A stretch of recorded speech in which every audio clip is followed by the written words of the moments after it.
novamente, professor Giuseppe Ludovico. Nós começamos aqui a nossa gravação e assim começamos oficialmente mais um encontro regimental do Getratec. E já de início gostaria de estender meu cumprimento caloroso e um gigante agradecimento ao professor Giuseppe Ludovico, que aceitou o nosso convite para ministrar uma aula aqui no grupo de pesquisa. O professor Giuseppe Ludovico é professor de Direito do Trabalho e Previdência Social nos cursos de graduação, mestrado e doutorado da Universidade de Milão, é diretor do curso de doutorado em Direito Comparado, Processo Civil e da empresa da Universidade de Milão, é coordenador didático do curso de especialização para advogados trabalhistas da Universidade de Milão, doutor em Direito do Trabalho pela Universidade de Bolonha, é graduado em Direito pela Universidade de Bolonha, diretor da coleção de estudos ítalo-brasileiros de Direito do Trabalho e da Previdência Social, Milano University Press. Além disso, é diretor da Revista Brasileira de Previdência, a editora Unicuritiba, além, é claro, e aqui eu vou me permitir me limitar na leitura do currículo, professor, é membro externo da nossa Academia Brasileira de Direito do Trabalho, um grande amigo do Brasil e do direito do trabalho brasileiro, e, enfim, conhecido aqui como um dos nossos gigantes mundiais do direito do trabalho, que nos honra com a sua presença. Professor Giuseppe, é uma grande honra recebê-lo aqui no nosso grupo, na Escola de Direito da PUC, e o professor Giuseppe vai falar sobre a relação entre o conceito de subordinação e a evolução tecnológica na perspectiva histórico-jurídica. Professor Giuseppe, tens a palavra pelo tempo regimental, depois abriremos para perguntas e, enfim, para o encerramento. Muito obrigado novamente. Muito obrigado, Boris. Muito obrigado pelo convite. É sempre um prazer poder falar a estudantes, doutorandos, mestrandos brasileiros. Então, o tempo à disposição não é muito, então vou no meio do assunto. O título do relatório, assim como falou o Boris, é a relação entre o conceito de subordinação, o conceito jurídico de subordinação, e a evolução tecnológica, na perspectiva histórico-jurídica. Obviamente, estamos falando de um assunto que é objeto de um debate mundial nos últimos 10, 15, 20 anos, no debate jurídico brasileiro, mas também no debate jurídico europeu, no debate jurídico norte-americano, todo mundo falando da evolução tecnológica, ou seja, como a evolução tecnológica está mudando as relações jurídicas entre o empregador e o trabalhador. Qualquer país tem problemas para atualizar as próprias regras jurídicas perante a evolução tecnológica. Qualquer país tem problemas com trabalhadores de plataforma, problema de qualificação dos trabalhadores de plataforma, problema de qualificação com trabalhadores do crowd work, problemas de qualificação com trabalhadores que trabalham à distância, de forma virtual. Aí no Brasil se fala de teletrabalho, aqui na Itália se fala de trabalho ágil, que é uma disciplina um pouco diferente do teletrabalho. Então, para falar desse assunto, temos, antes de tudo, resolver alguns possíveis mal-entendidos. O primeiro mal-entendido, o primeiro possível mal-entendido, é que o avanço tecnológico representa uma questão nova para o direito do trabalho. Quase todos os debates jurídicos nacionais, a parte maior da bibliografia enfrenta esse assunto como uma novidade. como se as regras do direito do trabalho nunca enfrentaram a evolução tecnológica. Sem dúvida, a questão da evolução digital, da revolução digital, tem muitos perfis de novidade, sobretudo no que diz respeito à rapidez da evolução tecnológica.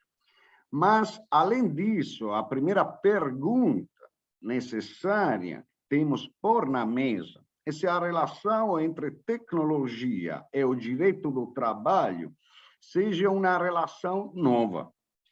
Somente depois que temos resolvido essa questão, podemos aprofundar a relação entre o direito do trabalho e as tecnologias, e a evolução tecnológica no passado, no presente e no futuro. Então, temos, antes de tudo, como já disse, falar da relação histórica entre o direito do trabalho e a tecnologia. O primeiro mal-entendido é isso. Temos que especificar que o progresso tecnológico é um fator que não é estranho ao direito do trabalho. Por nada. Pelo contrário, o progresso tecnológico, a evolução tecnológica, representou a principal característica genética do direito do trabalho. Por que isso? Se avaliamos a primeira revolução industrial, que determinou o contexto socioeconômico em que nasceu a norma trabalhista, como uma consequência da difusão dos métodos de produção mais eficientes, mais avançados, então chegamos à conclusão que a origem mesma do direito do trabalho está estritamente ligada à evolução tecnológica. Isso por uma questão muito simples. Na história da humanidade, o trabalho sempre existiu. A diferença entre o trabalho artesanal, o trabalho agrícola da Idade Média, e o trabalho, assim como hoje vamos entender o trabalho, então a diferença surgiu com a Revolução Industrial. E a Revolução Industrial foi não somente uma época de profunda revolução social e econômica, foi, antes de tudo, como todos os doutrinadores, todos os históricos falam, foi, antes de tudo, uma revolução tecnológica. Então, já começando desse assunto, já começando com essas primeiras palavras, vamos entender que a evolução tecnológica não é estranha ao direito do trabalho. Pelo contrário, o direito do trabalho tem a sua origem na evolução tecnológica. O progresso tecnológico, por si só, na opinião de muitos economistas, suficiente falar de Schumpeter, o progresso tecnológico mesmo é uma característica distintiva dos processos de produção capitalistas. Os processos de produção capitalista se caracterizam pela natureza cíclica, implacável dos processos de inovação tecnológica. O Schumpeter falava de destruição criativa. Cada fase vai destruir a fase anterior, que é o fundamento da fase posterior. Então, o progresso tecnológico praticamente é uma constante a partir da Revolução Industrial até hoje. Não podemos cometer o erro de pensar nessa revolução, nessa fase de evolução tecnológica como algo de desligado com as fases anteriores. Por quê? Porque exatamente isso, a evolução tecnológica é cíclica, é implacável, é contínua. Então, embora as últimas tecnologias digitais, tenham, como vamos ver, despertado maior interesse no debate científico, as mudanças trazidas pelo progresso tecnológico no conteúdo qualitativo da prestação do trabalho e, mais em geral, na organização das atividades do trabalho. É a irreversibilidade do progresso tecnológico como elemento endógeno, como já disse, do sistema capitalista. Então, representa um fato adquirido pela ciência econômica. A ciência econômica destaca a natureza cíclica do processo de inovação tecnológica gerados pelo sistema econômico, ao ponto que nas sociedades economicamente mais avançadas, a ciência e a tecnologia são elas próprias a principal força produtiva do sistema. Então, evolução tecnológica, direito do trabalho. Estamos à frente de uma relação institucional, uma relação genética.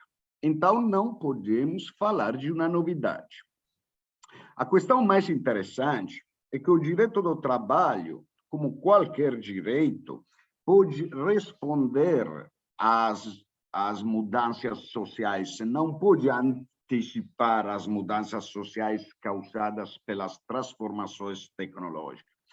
Mas, no mesmo tempo, não podemos dizer que a reação a essas mudanças tecnológicas foi sempre de desconfiança ou de fechamento.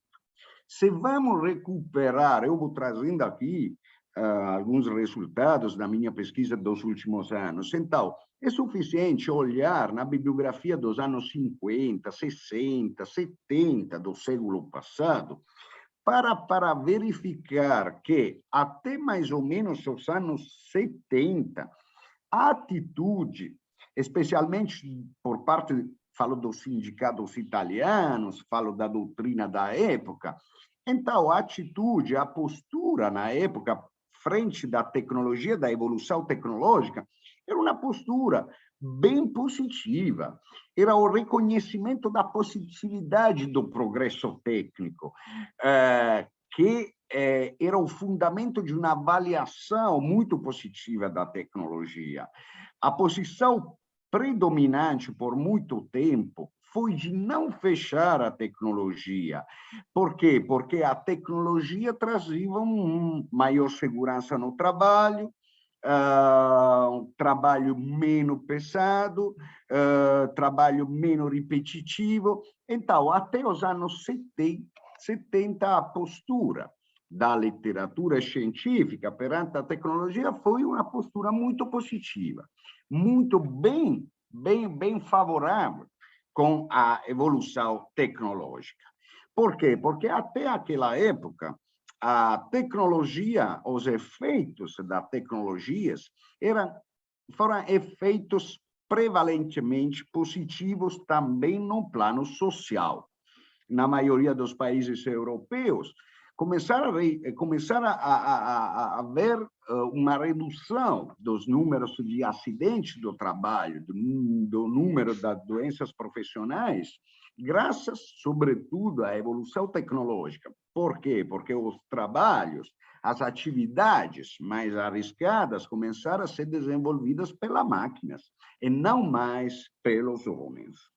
Nesse período, a velocidade, então, até os anos 70, a velocidade, o conteúdo das inovações tecnológicas ainda são, não tem uma rapidez tal de provocar questões com a matéria do direito do trabalho, com a proteção dos trabalhadores. Por quê? Porque o mercado do trabalho ainda tinha capacidade de transformar, de substituir alguns trabalhadores com menos competência com outros trabalhadores.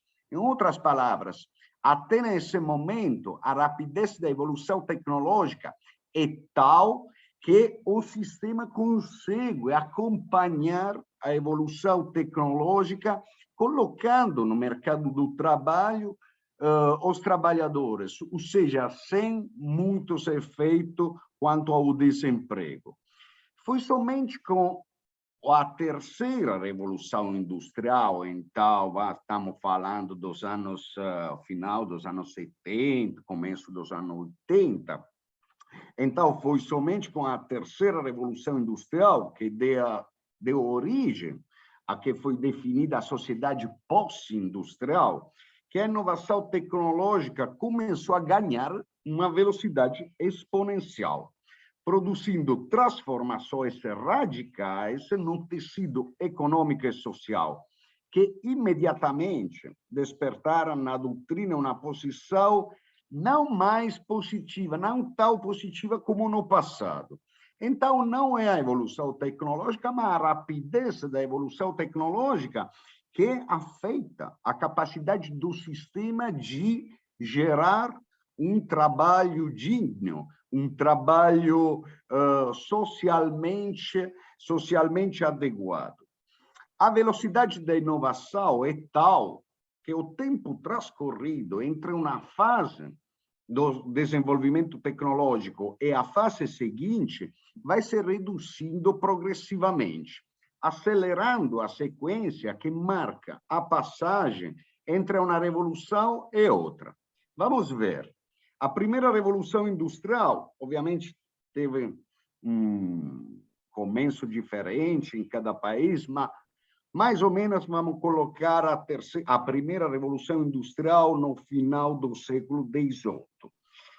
A segunda revolução industrial começou no final do século XIX. Então, um século mais ou menos, além das diferenças entre um país e outro, então um século entrou na revolução industrial e outra. A terceira revolução industrial começou no meados do século XX. A quarta revolução industrial, depois de 20, 30 anos, enquanto estamos falando da quarta revolução industrial, a União Europeia, como vamos ver, já aprovou um documento para a quinta revolução industrial. Então, o tempo de redução entre uma fase de evolução tecnológica e a fase seguinte vai se reduzindo progressivamente. Então, o problema não é a evolução tecnológica, que sempre acompanhou o direito do trabalho, quanto a rapidez da evolução tecnológica. No momento em que estamos falando, já se fala exatamente da quinta revolução industrial, já se fala da difusão do metaverso, dos robôs colaborativos, ou seja, o COBO, e, como já disse aqui, mas também nos Estados Unidos, já se fala de muitos profissionais que vão para trabalhar na arquitetura, no planejamento, na projetação do metaverso. Foi um mês atrás que aqui um escritório me pôs uma pergunta sobre o enquadramento de arquitetos que vão a trabalhar para prédios, apartamentos no metaverso, virtuais. Então, daqui a 10 anos, daqui a 10, 15 anos, essa realidade virtual poderá ser uma realidade. Então, é a rapidez da evolução tecnológica o problema. Esse crescimento exponencial prolongado, como já disse, é um fenômeno intimamente ligado às características e à capacidade do desenvolvimento da tecnologia, da informação, da digitalização, da eletrônica, que estão caracterizando esse período de evolução tecnológica. Essa rapidez não é casual. Essa rapidez depende, mais ou menos, de uma lei, a famosa lei de Moore, foi um engenheiro dos Estados Unidos, segundo o qual a complexidade, a capacidade do microcircuito eletrônico geralmente dobra a cada 18 meses. Em realidade, a estimativa do Moore não foi correta. Por quê? Porque, na verdade, as últimas estimativas falam que a capacidade dos microcircuitos eletrônicos vai se quadruplicando a cada 3 anos. Então, o intervalo é muito mais rápido. Então, é por causa dessa capacidade da evolução que surgiu, antes de tudo, a dificuldade de fornecer uma definição suficientemente precisa das novas tecnologias. O debate jurídico fala de novas tecnologias, mas se vamos olhar o que é a nova tecnologia, falta uma definição suficientemente precisa. O que é a nova tecnologia? São ferramentas muito diferentes. Computadores, aplicações informáticas, redes de telecomunicações, sistema de automação industrial, microprocessadores, robótica, biotecnologia. Então, a questão é, quais são os efeitos para a relação trabalhista? Eu posso falar que na doutrina italiana, no debate italiano, já no começo da terceira revolução industrial, então estou falando dos anos 80 do século passado, muitos doutrinadores, muitos estudiosos já começaram a olhar, já começaram a ver que essa rapidez de evolução tecnológica podia ser um problema para o direito do trabalho. Alguns doutrinadores, pelo menos aqui na Itália, começaram a falar, entre aspas, de crise dos paradigmas, ou seja, crise das noções jurídicas, uma crise que é conhecida também no direito civil, é uma crise que afeta todo o direito, não somente o direito do trabalho. No direito do trabalho, a crise das noções, as crises das definições, das regras fundamentais, começou a se manifestar com o surgimento de formas de autonomia imperfeita. Assim como como começaram a falar esses doutrinadores no começo dos anos 80. Ou seja, formas de dependência econômica, de parasubordinação, é por isso que surgiu aqui a noção de parasubordinação. Por quê? Porque são trabalhadores autônomos que são caracterizados pela fraqueza contratual. Tudo isso fora da esfera trabalhista tradicional protegida pelo legislador, confirmando dessa forma a perene insuficiência, assim, sempre entre aspas, da noção de subordinação. Então, a crise desse paradigma, a crise dos paradigmas, não afetou apenas a distinção entre subordinação e autonomia, mas também o lado interno da subordinação e o lado interno da autonomia. Por quê? Porque no lado interno da subordinação, estamos vendo que também as relações típicas entre trabalhador e empresa vão mudando, assim como vai mudando a característica interna da autonomia típica das relações de trabalho autônomo. Temos tecnologias digitais que permite ao trabalhador subordinado de trabalhar de forma mais livre.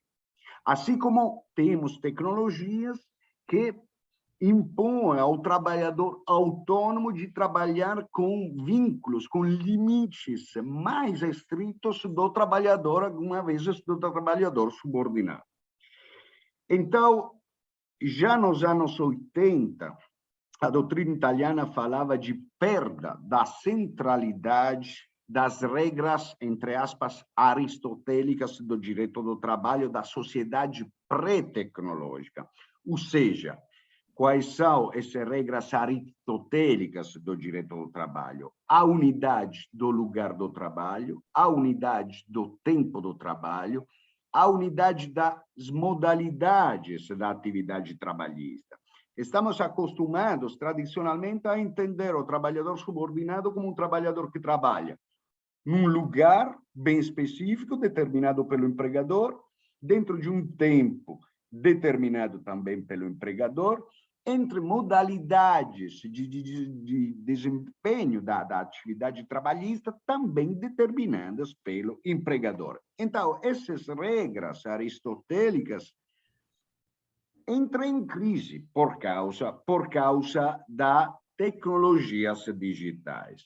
Esses mitos, esses autênticos mitos da atividade do trabalho subordinado, sobre os quais a legislação trabalhista foi construída, começaram, em poucas palavras, a perder importância, graças à capacidade do fator tecnológico de afetar profundamente as coordenadas fundamentais da atividade do trabalho subordinado, como o tempo, o lugar e a forma do desempenho da atividade.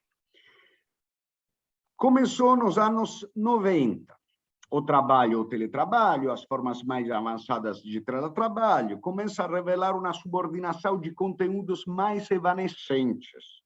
Nesse sentido, o progresso tecnológico dissolveu o paradigma do local do trabalho, dissolveu também o paradigma do tempo do trabalho. Mas a digitalização, como já disse, afetou também as características qualitativas do trabalho. Por quê?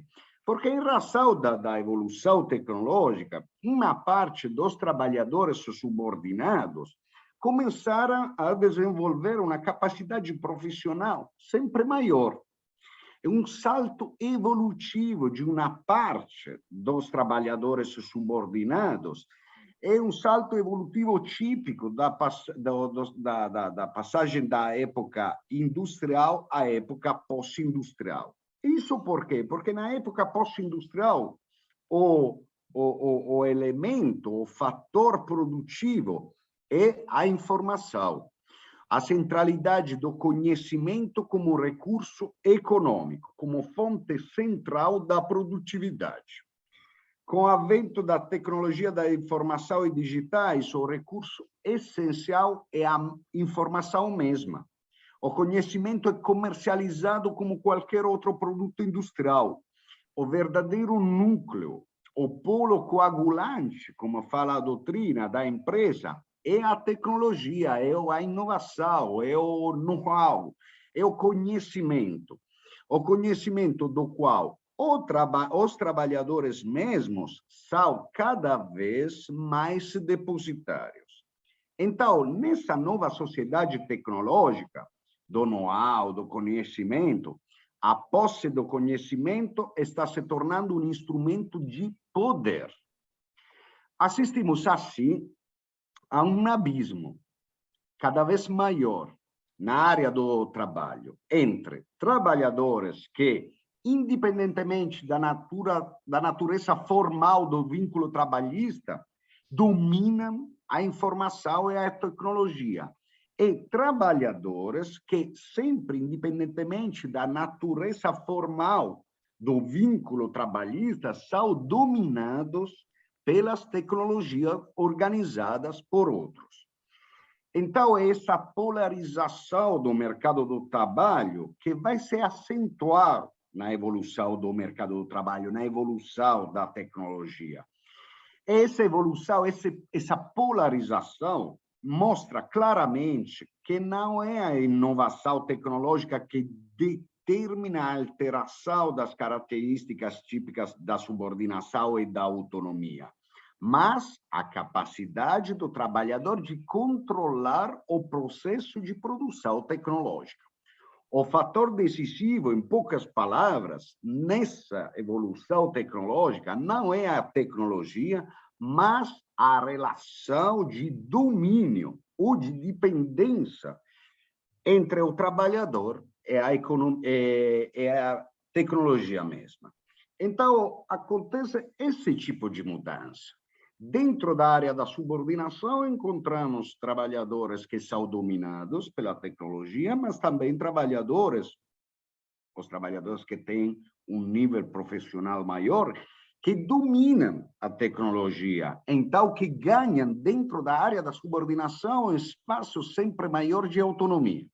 Por outro lado, dentro do trabalho autônomo, encontramos trabalhadores verdadeiramente autônomos. Por quê? Porque têm o controle da própria organização, mas também trabalhadores formalmente autônomos, mas que são dominados pelas tecnologias de outros. Chegamos assim a um ponto fundamental da questão.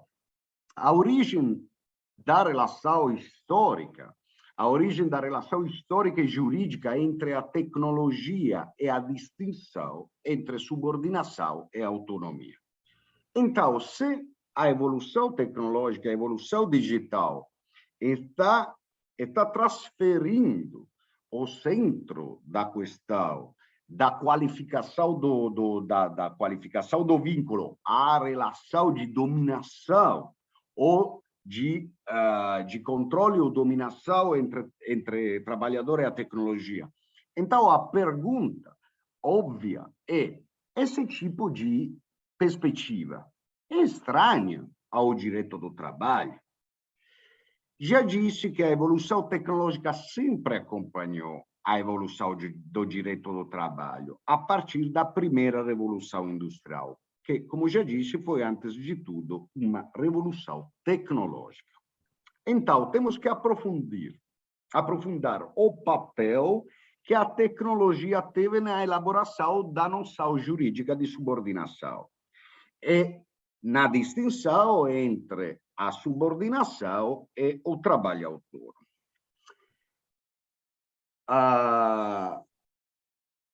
Como todos sabem, o significado jurídico da subordinação entendida como heterodireção da prestação, foi elaborado pela primeira vez pelo doutrinador italiano Lodovico Barassi.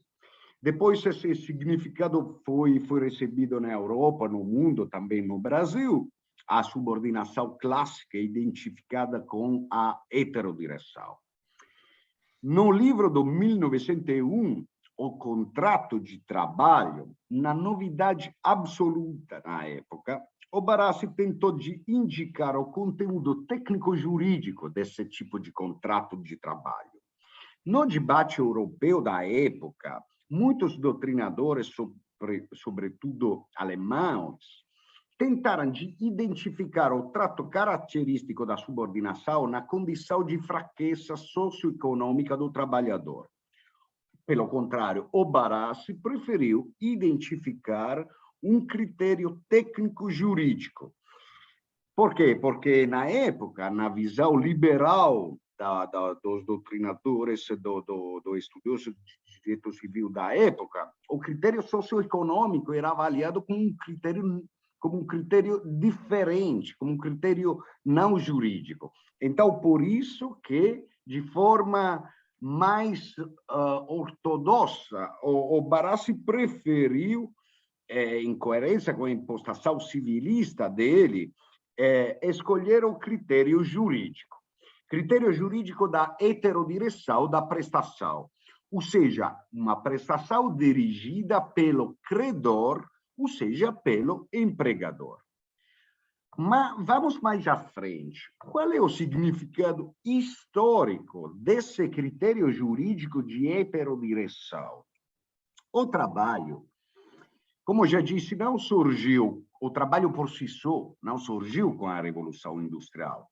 Em sentido lato, sempre existiu na história da humanidade o trabalho. O que a Revolução Industrial produziu foi uma ruptura entre esse conceito de trabalho, porque a partir daquele momento, a partir da Revolução Industrial, o conceito de trabalho vai ser dividido entre trabalho subordinado e trabalho autônomo. Qual é o papel que a tecnologia teve historicamente nessa ruptura?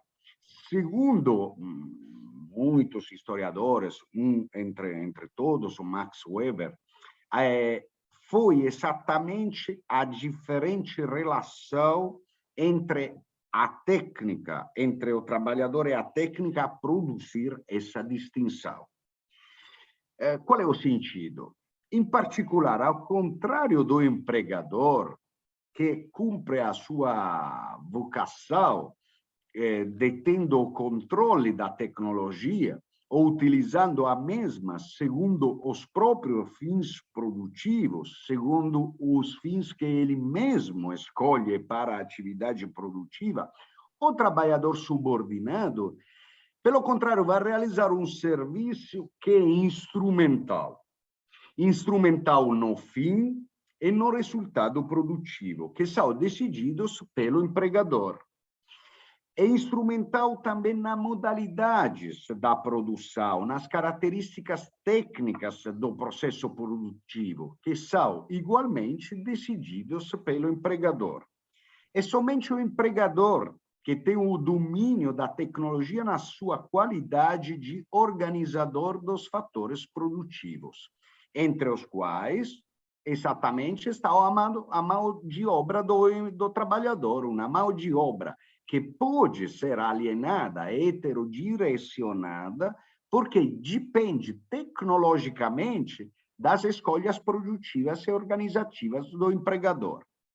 Essa origem é confirmada também por outros historiadores que aprofundaram sobretudo a fase histórica de produção anterior da Revolução Industrial. Segundo esses outros historiadores, no final da Idade Média, então poucos antes da Revolução Industrial, em alguns países europeus mais desenvolvidos economicamente naquele momento, o trabalho artesanal começou a mudar de forma profunda. Alguns artesanos com maiores recursos econômicos começaram a desenvolver uma relação diferente com a técnica de produção. As pesquisas falam de segredos de produção, segredos guardados por alguns sócios artesanos. Assim, o que aconteceu é o seguinte: os sócios com maiores recursos começaram a assumir dentro do laboratório artesanal um papel diferente. Um papel diferente do que os sócios com menores recursos, cuja atividade começou a assumir um caráter, uma característica meramente instrumental em relação à organização decidida pelos sócios, pelos artesanos com maiores recursos. Esse tipo de relação entre técnica e subordinação, que está na origem do direito do trabalho, está na origem da subordinação, como estamos vendo, foi esquecida por muito tempo.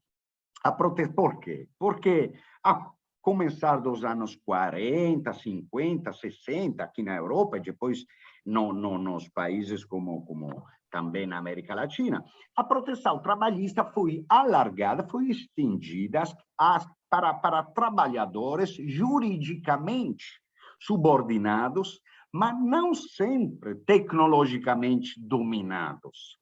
Foi uma evolução natural do sistema econômico que, sobretudo nos países mais desenvolvidos, assistiu a um crescimento, como já disse, do nível profissional, da formação dos trabalhadores da empresa. Mas esse tipo de relação foi esquisita. Por quê? Porque a subordinação foi aplicada com todas as proteções, além dos confins originais do conceito. Então, funcionários diretivos da empresa, trabalhadores que têm um alto nível profissional, então um poder contratual bem forte, que não podemos falar que ficam de verdade em uma condição de subordinação. Então, para eles também foi aplicada a proteção dos trabalhadores subordinados, ou seja, esse conceito foi estendido, alargado bem além da relação de dominação com a tecnologia. Então, esse tipo de relação foi esquecida. Após mais de um século, as transformações tecnológicas, as últimas transformações tecnológicas, vão reabrindo a questão da relação entre subordinação e técnica. Por quê? Porque na área do trabalho tecnicamente dominante e altamente especializado, as transformações tecnológicas, a evolução digital, vão trazendo uma maior autonomia do trabalhador, uma emancipação dos vínculos da subordinação, uma diminuição da importância do tempo e lugar do trabalho como critério de cumprimento da obrigação. Pelo contrário, os trabalhadores dominados pelo processo tecnológico, por eles, a subordinação não somente não diminuiu, mas aumentou em razão da maior invasividade do instrumento tecnológico. Para eles, para esse segundo tipo de trabalhadores subordinados, as novas tecnologias não trouxeram uma emancipação dos vínculos da subordinação. Pelo contrário, um aumento da intensidade da subordinação. Por quê? porque os instrumentos, a ferramenta tecnológica, iPhone, computadores, aplicativos, permite ao empregador de controlar cada segundo a atividade do trabalhador. Isso não era possível na época passada. Então, a contradição, se queremos falar de contradição, está exatamente nesse ponto. Por um lado, alguns trabalhadores que dominam a tecnologia, que dominam o processo produtivo, que estão dentro da subordinação, mas ganham sempre mais autonomia. Por outro lado, os trabalhadores sempre subordinados, que são dominados pela tecnologia, vão vendo uma subordinação sempre mais estrita, sempre mais rigorosa. Então, a relação entre subordinação e técnica, a relação de domínio-dominação entre subordinação e técnica, que foi na origem do conceito, depois se foi esquecida, está começando a surgir novamente, está novamente na mesa do debate. Então, a evolução tecnológica, na mesma forma, levou a mesma fratura na área do trabalho autônomo. Na área do empreendedorismo também, não expressa mais necessariamente uma relação de domínio com o processo tecnológico produtivo. Por quê? Porque essa relação de domínio, dominação, afeta também o trabalho autônomo. Então, diante dessas diferentes relações com a técnica, precisamos de um critério novo de aplicação das proteções trabalhistas, ou podemos recuperar o sentido histórico, original, da relação entre subordinação e técnica. Ao final, qual é a noção, o que é a noção de subordinação? É simplesmente a chave para a aplicação das proteções trabalhistas. Na elaboração doutrinária da origem, a heterodireção foi o critério técnico-jurídico elaborado em oposição ao critério econômico-social. Mas aquele critério identificou o contrato de trabalho subordinado. Mas hoje, a relação de subordinação com a técnica não é mais uma característica típica do trabalho subordinado, pois encontramos condições de dominação, de domínio da técnica organizadas por outros também na área do trabalho autônomo. Então, a questão é muito simples. Vamos ver como tudo isso afeta na questão da plataforma digitais. Estou falando, obviamente, da gig economy, ou seja, da economia das plataformas, é a área mais significativa para essa avaliação. Quando falamos de trabalho nas plataformas, estamos falando, geralmente, de prestações físicas tradicionais que são desenvolvidas por meio de uma plataforma informática. Na Europa, a questão, assim como no Brasil, obviamente, se debate muito disso. A Corte de Justiça afirmou, por exemplo, que a intermediação, o serviço de intermediação de Uber representa um serviço de transporte e não apenas uma atividade informática. E, portanto, cabe a cada Estado-membro de limitar a concorrência por meio de concessões de regimes especiais, como o regime do táxi.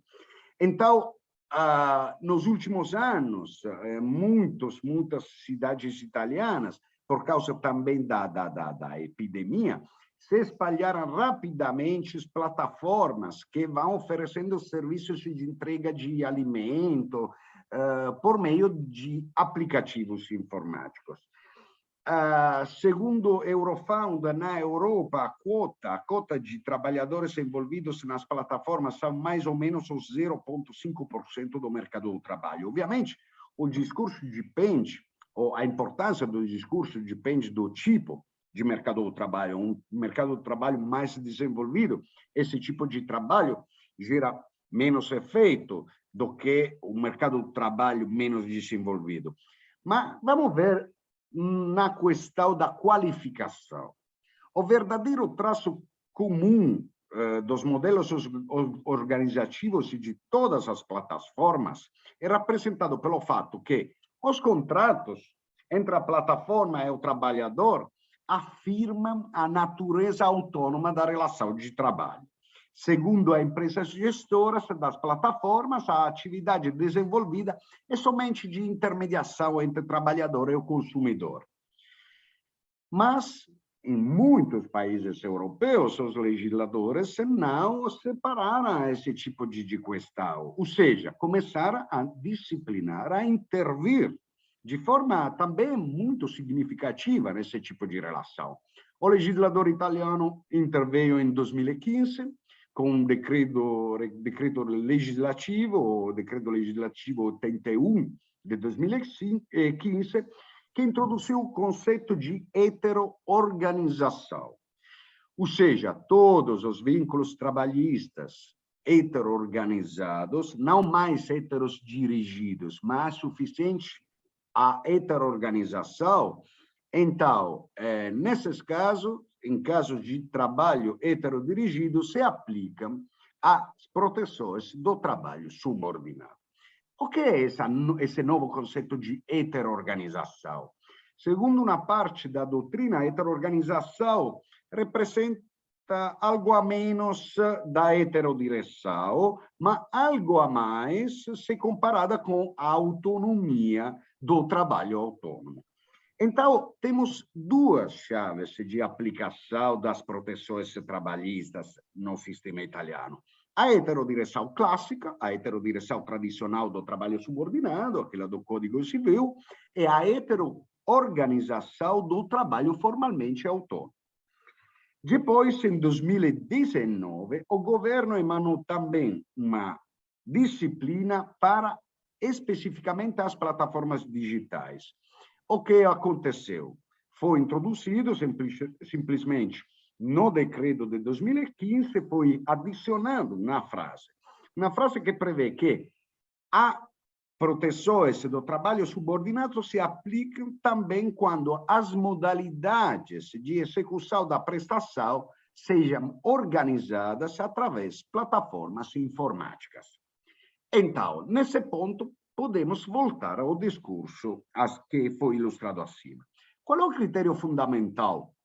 O critério jurídico pelo qual o legislador italiano aplicou a mesma disciplina aos trabalhadores autônomos e heteroorganizados. Se vamos olhar no fundo da questão, ao final, os trabalhadores das plataformas não têm controle algum do aplicativo, não têm controle algum da organização produtiva, ou seja, não têm controle algum da tecnologia pela qual eles trabalham. Por quê? Porque a organização dos trabalhadores autônomos não pode ser simplesmente a bicicleta ou os meios de trabalho. Eles, na verdade, são dominados pela tecnologia de outros. Nesse sentido, a extensão da disciplina é coerente com o significado histórico original da subordinação. Então, a questão verdadeira não é a qualificação formal. A questão verdadeira é se vamos aplicar ou menos as proteções dos trabalhadores. Então, o que aconteceu no sistema italiano é muito significativo. Por quê? Porque o legislador não perdeu tempo com a questão qualificação formal.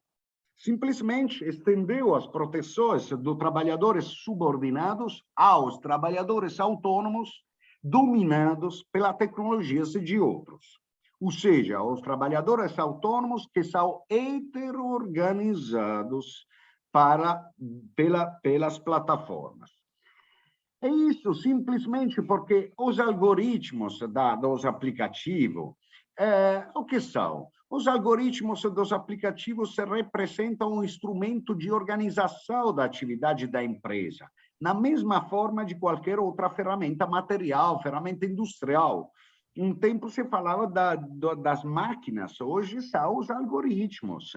Os algoritmos vão distribuindo as tarefas, distribuindo o trabalho em razão de específicos critérios decididos pelo empregador mesmo, decididos pela empresa. O algoritmo não é algo de natural, algo de objetivo. É simplesmente um instrumento, uma ferramenta tecnológica que é decidida pelo empregador. Aqui, alguns tribunais começaram a publicar algumas sentenças muito interessantes. Por quê? Porque começaram a olhar dentro do algoritmo. Então, descobriram que o algoritmo gerava discriminações entre homens e mulheres, ele gerava discriminações entre o trabalhador doente, que não aceitava os serviços, e o trabalhador não doente, que aceitava serviço, então ganhava sempre mais serviço. Então, isso simplesmente para dizer que o algoritmo é uma ferramenta tecnológica decidida, utilizada pelo empregador, que domina o trabalhador. Então, não é importante que o trabalhador seja formalmente autônomo subordinado. Aqui, como acontece aqui, se dominado pela tecnologia de outros, ele vai ganhar as proteções do trabalhador subordinado. A mesma evolução legislativa está acontecendo na Europa. Na França, algumas sentenças da Corte de Cassação reconheceram a natureza subordinada dos motoristas do Uber Drive, em razão de qual tipo de pensamento, de qual tipo de interpretação. Exatamente, se vamos olhar dentro da sentença, exatamente pelas simples razões que a prestação é organizada e tecnologicamente dominada pela empresa. Em Portugal, a lei sobre Uber. Na Espanha, a Corte Suprema decidiu, já em 2020, que os motoristas do Globo eram trabalhadores por conta ajena.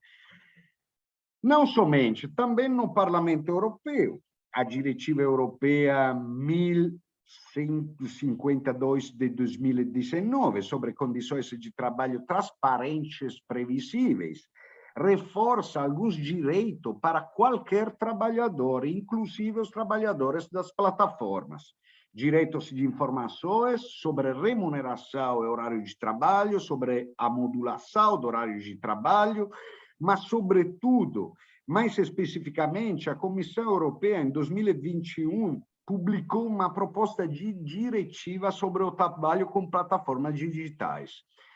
Não vou falar, não temos muito tempo, dos conteúdos dessa proposta de diretiva, mas três diretrizes para as melhorias das condições de trabalho das plataformas são bem interessantes. A proposta de diretiva vai impor a correta qualificação do vínculo de emprego, o fornecimento de informações para a transparência do algoritmo utilizado pelas plataformas digitais, o monitoramento do trabalho para a aquisição de mais informações sobre o fenômeno. Então, cada Estado-membro tem que aprofundar mais o fenômeno. A proposta de diretiva estabelece também uma presunção legal de existência de relação de trabalho, não relação necessariamente subordinada, mas relação de trabalho entre a plataforma de trabalho digital e a pessoa que trabalha na plataforma. Então, salvaguarda também o direito dos trabalhadores da plataforma de receber informações sobre o funcionamento dos sistemas automatizados, ou seja, dos algoritmos. Então, ao final, também nesse tipo de proposta, a questão, o ponto fundamental é o controle do aplicativo. Quem detém o controle de aplicativo? Então, quem detém o controle da tecnologia? Podemos dizer, então, ao final desse caminho histórico dessa reconstrução histórico-jurídica, que no começo da nossa matéria, do direito do trabalho, a relação de subordinação surgiu exatamente como uma relação de dominação entre o trabalhador e a técnica, ou seja, a técnica dominada pelo empregador, que dominava o trabalhador. Ao longo do tempo, com os aumentos dos níveis profissionais da formação dos trabalhadores, sobretudo nos países mais desenvolvidos, esse tipo de ligação, de relação entre dominação da técnica e condição de subordinação foi esquisita, porque as proteções da subordinação dos trabalhadores foram aplicadas bem além desse tipo de relação de domínio, de dominação. Ao final, a evolução digital está impondo na mesa, está impondo ao debate novamente esse tipo de questão. Muitos debates jurídicos falam de qualificação do vínculo de emprego, mas, ao final, não estamos mais falando de uma qualificação, estamos falando da qualificação sobre a questão da relação de domínio com a técnica. Então, podemos dizer que, ao final, quando falamos de trabalhadores das plataformas digitais, assim como falamos de trabalhadores de outro tipo que estão enfrentando, que estão envolvidos com a tecnologia digitais, a situação, a condição de subordinação, ao final, do que depende? Depende da relação de domínio com a técnica, assim como foi na origem. Esquecemos isso por muito tempo e agora a evolução tecnológica está voltando ao futuro, podemos dizer assim. Então, a questão, na perspectiva de muitos filósofos do direito, Heidegger, Weber, Severino, é a relação de domínio e de dominação entre a técnica e a pessoa, que é a questão verdadeira da evolução tecnológica. Mas, como já destaquei, não é uma novidade. Não é uma novidade simplesmente porque essa questão foi também na origem do direito do trabalho, então é suficiente reconstruir a evolução histórico-jurídica do conceito de subordinação para encontrar uma possível resposta aos desafios da tecnologia digital. Obrigado, agradeço pela atenção, vou terminar aqui. Certo, Boris? Certíssimo, professor. Perfeito. Muito Porque obrigado. passaram mais ou menos 50 minutos. Sim, claro, claro. Muito obrigado, professor. Foi uma aula magna de direito do trabalho, como eu imaginei e antecipei ao início. Saio com muitas questões, mais do que quando eu entrei, o que é essencial para um acadêmico, um pesquisador. Não é? Inclusive, professor... Espero que tudo foi claro, porque o português... É claríssimo, as questões são mais reflexivas, não com relação à compreensão da matéria. Eu mesmo estou aqui borbulhando em ideias, em pensamentos, porque foi uma palestra riquíssima, com informações, com uma pesquisa de anos que apenas mostram por que o professor esteve aqui, por que é tão amigo do direito do trabalho brasileiro e do Brasil. E me lembrou muito esse conceito equivocado, professor, de que realmente direito do trabalho e tecnologia não se acompanham. Eu estive lendo, inclusive era um texto em italiano que eu aqui procurei de novo, que fiz menção, porque era um livro sobre o direito do trabalho na Alemanha pré-nazista, né? Diritto del lavoro nella Germania pré-nazista, com um texto do professor Hugo Sinsheimer, na Alemanha, anterior ali ao regime nazista, e que ele falou em 1933 qual é a reação do direito do trabalho. Exatamente, Boris. O Sinsheimer, Lothmar, começaram a escolher um critério socioeconômico que depois não foi utilizado porque o critério socioeconômico era algo de pouco jurídico. Exato. Algo de pouco jurídico, de pouco técnico. Exato. Mas exatamente isso. É por isso que o critério do Barassi depois ganhou mais espaço. Exato. Mas ganhando mais espaço, aquele critério aí depois de verdade. Todo mundo fala de heterodireção, mas em todos os sistemas jurídicos, a subordinação não é aplicada somente às prestações heterodirigidas. Porque se fosse assim, os funcionários diretivos não deveriam ser subordinados, porque são eles mesmos que vão decidindo horário e trabalho de outros. Foi por uma convenção, foi por uma simplificação que as proteções foram aplicadas bem além do conceito original. Eu também sou trabalhador subordinado. além das horas de aulas, ninguém vai me dizer o que tenho que fazer no meu trabalho. Sou eu que vou decidir. Então, já isso é constante em todos os sistemas jurídicos. Todo mundo fala de heterodireção, mas, na verdade, a subordinação surgiu com heterodireção, depois foi aplicada além da heterodireção, e agora estamos voltando. Sem dúvida. Mas a minha menção, inclusive, ao professor Sinsheimer, que adotava um critério socioeconômico, era com relação a outra lógica. Ele, já em 1933, dizia qual é a razão do direito do trabalho, se é um direito fundamentalmente uma elite de trabalhadores, enquanto, paralelamente, nós temos um cemitério de desocupação estrutural. Bingo! Então, nós precisamos encontrar um critério que inclua essa desocupação. Eu imagino que seja por meio dessa inclusão dessas proteções, não é, professor? Senão nós desestruturamos o bem-estar social. Claro, claro.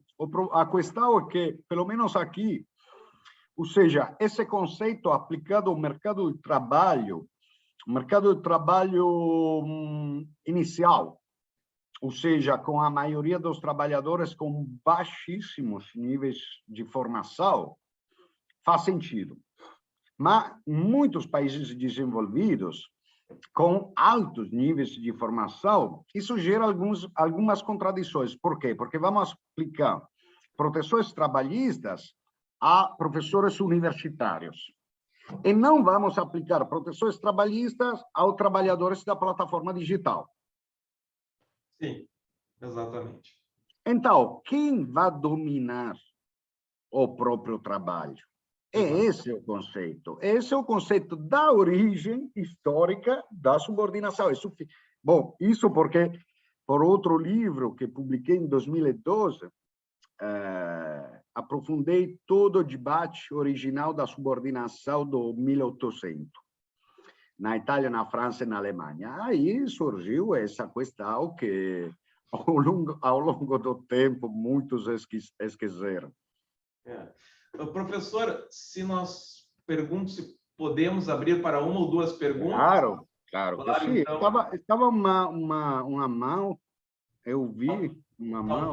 Talvez fossem palmas aí, digitais, mas vamos ver aqui, nós temos alguns alunos, a Andressa, o nosso aluno da graduação, Lucas, Sérgio, eu não sei se vocês querem fazer alguma questão, ou a professora Amália, eu pergunto aos presentes digitalmente, alguém tem algum questionamento ao professor, uma pergunta? Boris, eu gostaria, na verdade, não é bem uma pergunta, é uma inquietação minha que eu gostaria de ouvir o professor. O professor iniciou falando sobre o desenvolvimento tecnológico, desde um ponto de vista histórico, e que nas primeiras revoluções industriais, como a tecnologia ela poderia ser acomodada ainda dentro do ambiente de trabalho, não houve uma maior preocupação dos sindicatos em fazer a proteção do trabalhador em face da automação, como nós temos, por exemplo, na nossa Constituição Federal. Hoje nós estamos numa realidade, e nós temos em vigor no Brasil a Lei Geral de Proteção de Dados, largamente baseada no Regulamento Geral de Proteção de Dados Europeu, em que a tecnologia ela passa não só a representar uma forma de direção da atividade, organização da atividade laboral, mas como uma forma de controle, entre aspas, das atividades do empregado, dos dados do empregado para fins econômicos. E eu me questiono, nós temos aqui a Caroline de Mello, que é a responsável pelo nosso eixo de proteção de dados, e ela nos trouxe informação de que os sindicatos começam a negociar no Brasil cláusulas relacionadas à proteção dos dados dos empregados. Nós temos um caso específico de uma utilização para teletrabalhadores, de uma autorização que consta numa norma coletiva, de que um software seja utilizado para fazer a leitura facial desses empregados no curso da jornada de trabalho. Então, ele registra em diversos momentos da jornada quem está à frente do computador, para evitar, inclusive, que terceiras pessoas tenham acesso a informações, segredos de negócio do empregador.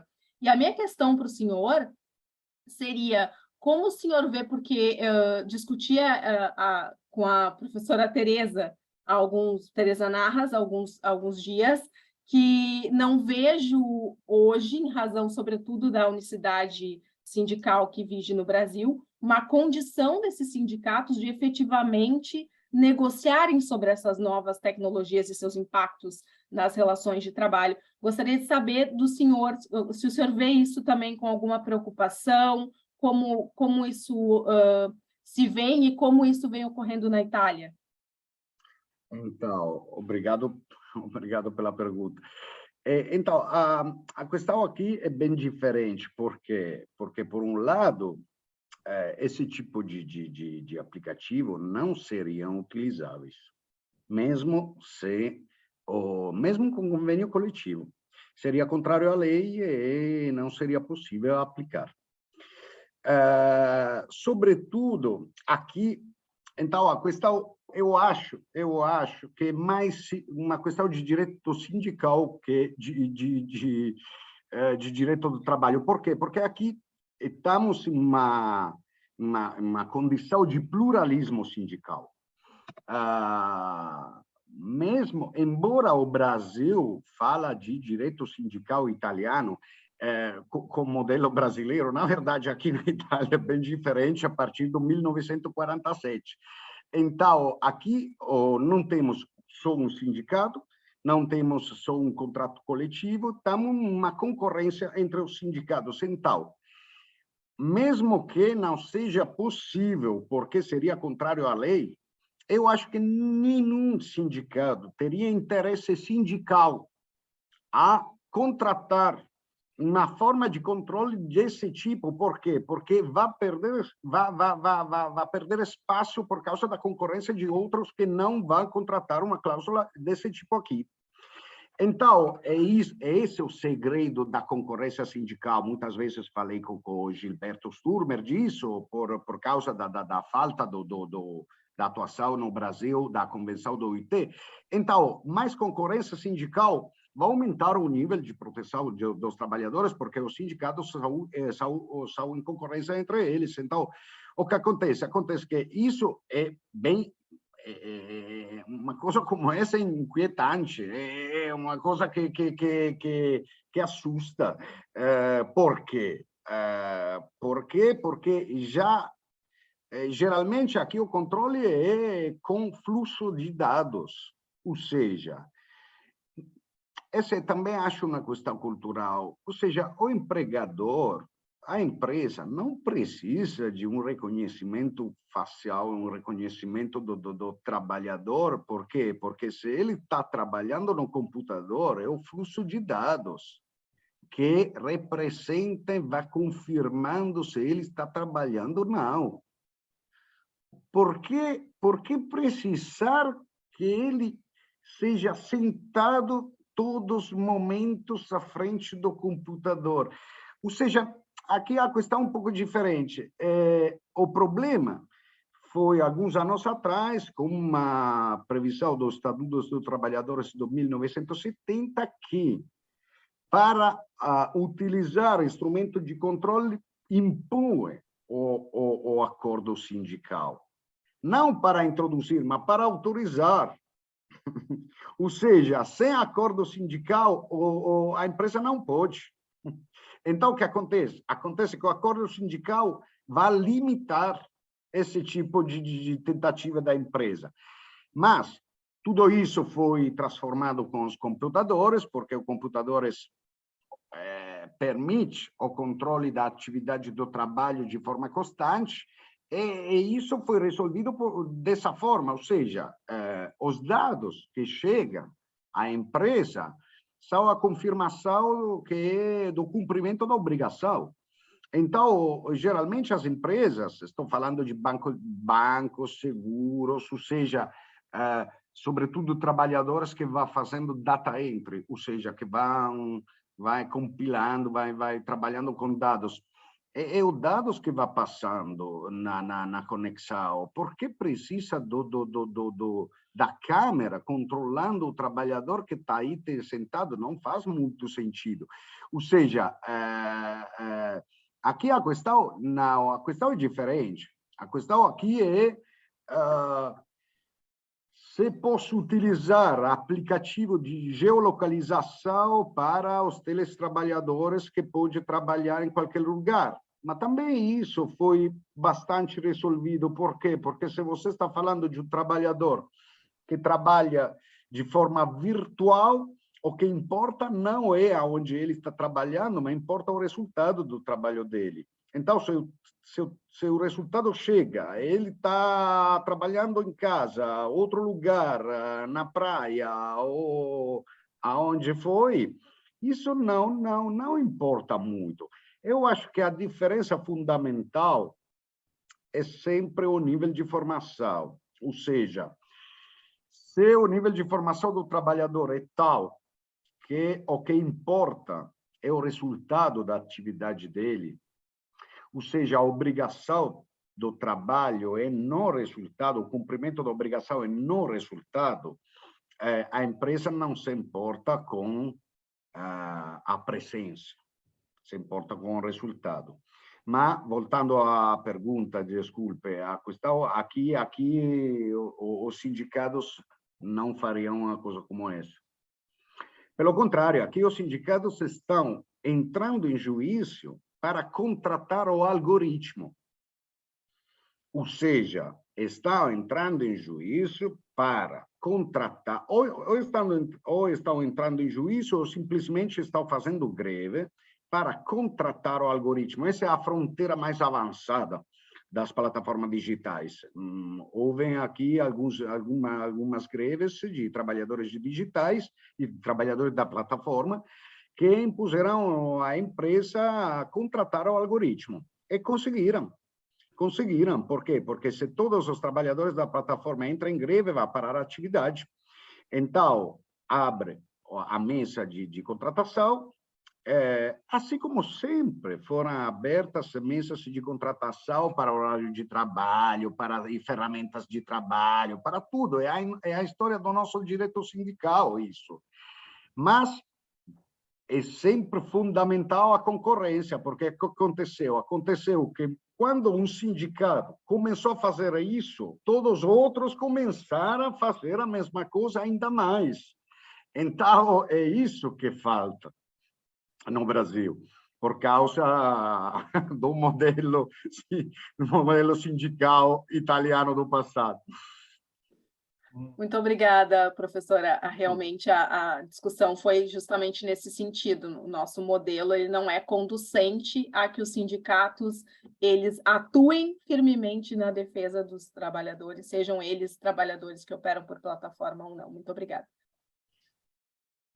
Professor Giuseppe Ludovico, pelo adiantado da hora, eu vou fazer novamente um agradecimento em nome do Getratec, do nosso grupo de pesquisa, da professora Denise Fincato, da Escola de Direito da PUC, e espero que no futuro, professor, o senhor venha aqui em Porto Alegre presencialmente e nos brinde com uma palestra ao vivo, porque realmente estamos muito ansiosos para tanto.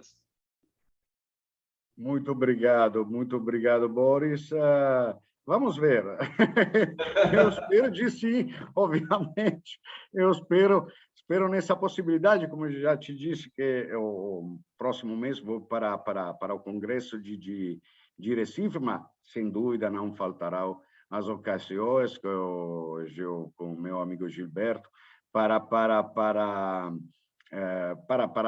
ministrar a aula na vossa universidade. Sem dúvida, será um prazer e, obviamente, uma honra. Eu agradeço todas e todos. Espero que foi interessante para vocês e fico à disposição. Muitíssimo obrigado, professor, de novo. E encerramos aqui mais um encontro. E até breve, daqui a 2 semanas, em que teremos o próximo encontro. Tchau, tchau, pessoal.